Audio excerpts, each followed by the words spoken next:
Shongedza ipasi pose Jesu netsitsi dzenyu. Magafa Jesu, asindi shakala mbiro ya upendo kuwa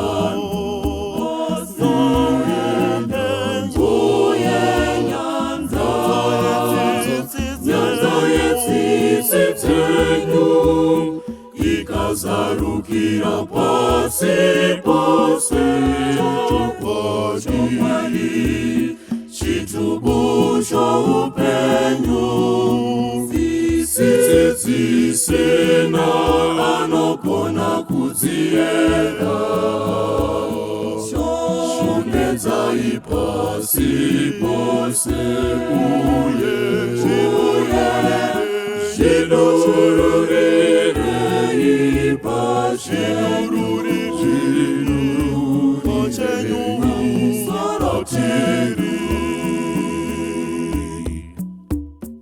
Shongedza ipasi pose Jesu netsitsi dzenyu.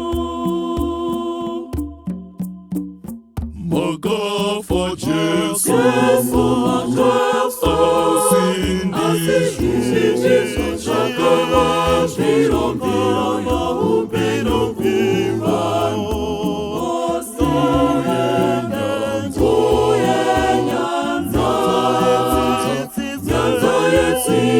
dzenyu ikazarukira pasi pose chokwadi chitubu choupenyu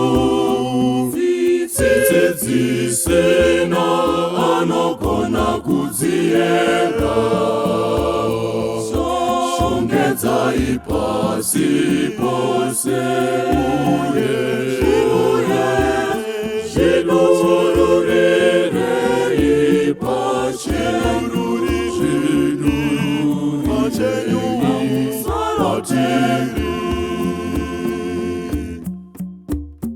Ropa nemvura zvakapfachukira zvichibva pamoyo waJesu.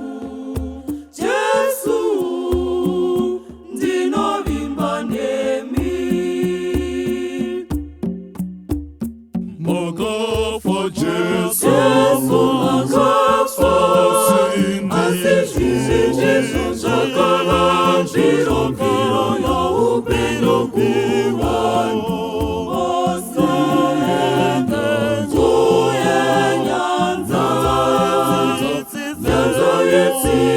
dzenyu ikazarukira pasi pose chokwadi chitubu choupenyu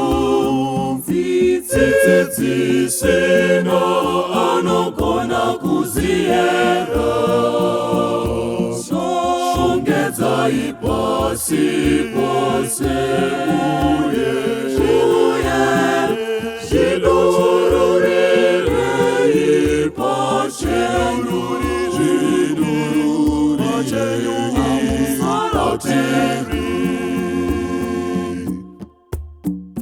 Ropa nemvura zvichibva pamoyo waJesu. Sechitubu chetsitsi kwatiri Jesu, ndinovimba nemi.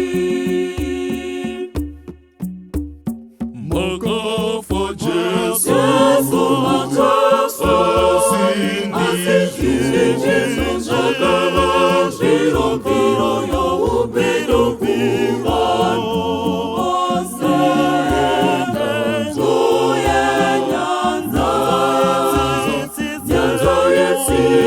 dzenyu ikazarukira pasi pose chokwadi chitubu choupenyu sisena anokona kudziera pasi pose uye zvidururire ipachenyu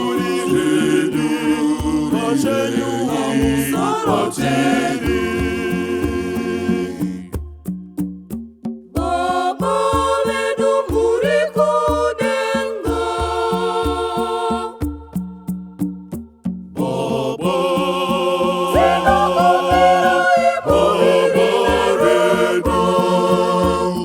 weana umare wamana kumana wenyu wapamoyo tenzi Yesu Kristu